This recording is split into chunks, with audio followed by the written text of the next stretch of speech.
રાજેશભાઈ, મેં તો સંભળાયું, તમે પણ તમારું પણ નામ મેં ઘણું સાંભળ્યું છે કે સારું એવું ગાઈ શકો છો.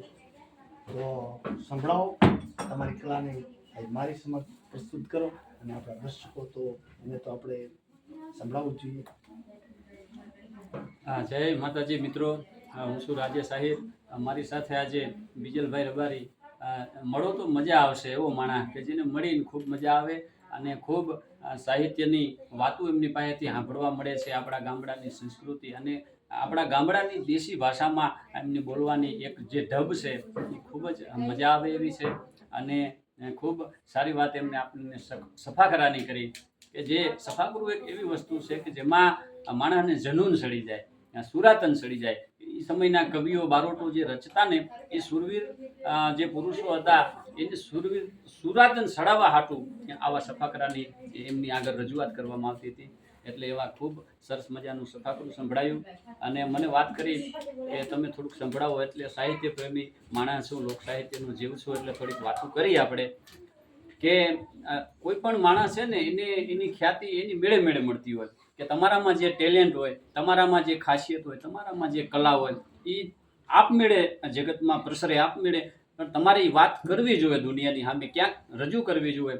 તો ક્યાંક ગામના ખૂણામાં, ક્યાંક ગામના છેવાડે તમને એવો એક કલાકાર મળી જતો હોય છે.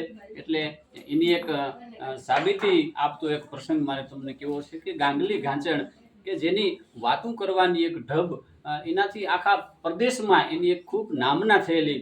અને એક વખત રાજા ભોજને એમ કહે છે કે હવે ભાયડો થઈ જા, તારામાં મારામાં કેનું નામ વધારે છે, તને વધારે ઓળખે લોકો મને. એટલે એની એક વાત કરે છે, તો હું તમને સંભળાવું.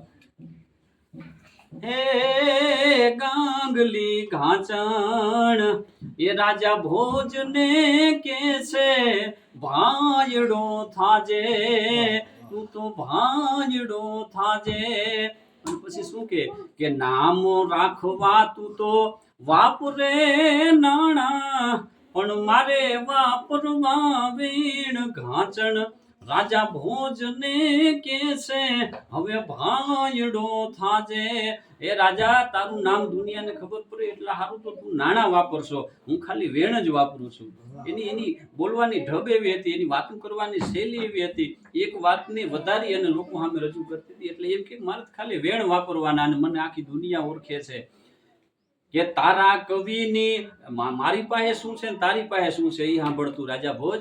કે તારા કવિની ઓલી લાખ કવિતા, આ તારા કવિની એજી લાખ કવિતા, પણ મારી ઘાણીનું તેલ ઘાંચણ. રાજા ભોજને કે છે તું ભાયડો થાજે.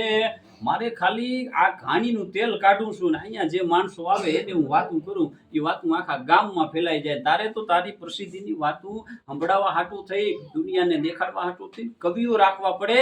એ તારા એક એક કવિની લાખ લાખ કવિતાઓ જેટલી અસર ના કરી શકે ને એ ખાલી મારી ઘાણીનું તેલ અસર કરે. રાજા ભોજ.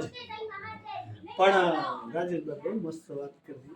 આપણે કવિ કાન કે ઝવેરચંદ મેઘાણી કલમે લખી ગયા કે વાતું રહે વીર ભલા તણી ભાણના, આ પડી જાહે શરીર પણ પ્રસિદ્ધિના ગઢ ક્યારે પડશે નહીં. દુનિયામાં માણસો એવું કામ કર્યું છે કે એ પ્રસિદ્ધિના જે ગઢ છે એ ક્યારેય નથી પડ્યા.